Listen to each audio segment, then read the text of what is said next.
Bake what you want. Bake gluten-free. Bake what you want. With blends by Orly. Hi everyone, Orly the baker here. We're going to be making up some fried, delicious, gluten-free jelly donuts. We're going to start off with some warm milk and some yeast, and we're going to just put that in the bowl together.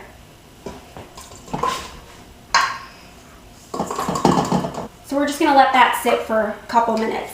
So while that's sitting in the bowl, we are going to take our Blends by Orly Manhattan blend, which is what we're using instead of wheat flour. We're going to add to our blends some white sugar and some salt. And we're just going to mix that around. So we also have 1 egg. We have some water with butter that's been melted into it. The mixture of the warm milk and the warm water is going to do a really nice job to activate our yeast. Start with our egg.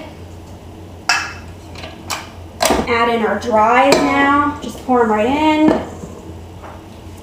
And what I like to do is turn this on and add the water gradually while this is mixing.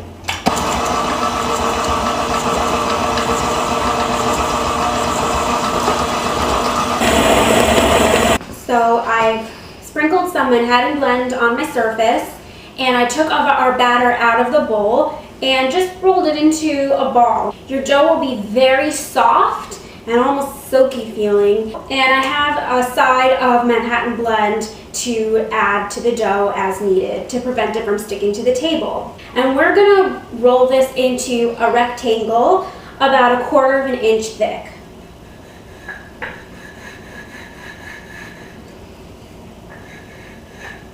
And continue adding flour as needed to make sure that it doesn't stick.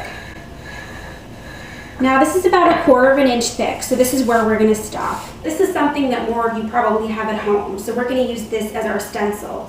So you're going to dip it in the flour so it doesn't stick to the dough, and then just press down. And do this as many times as you can.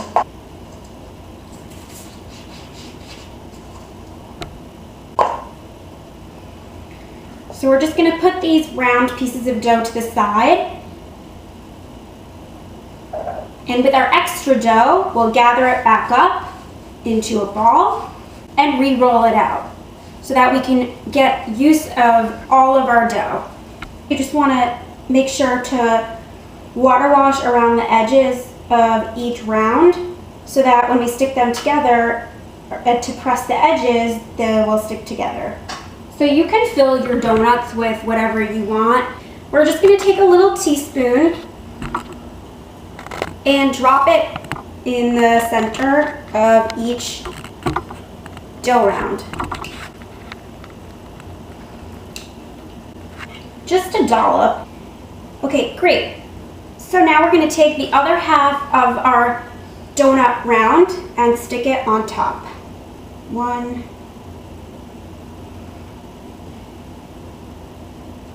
And our final step is just to press down so that the sides stick together.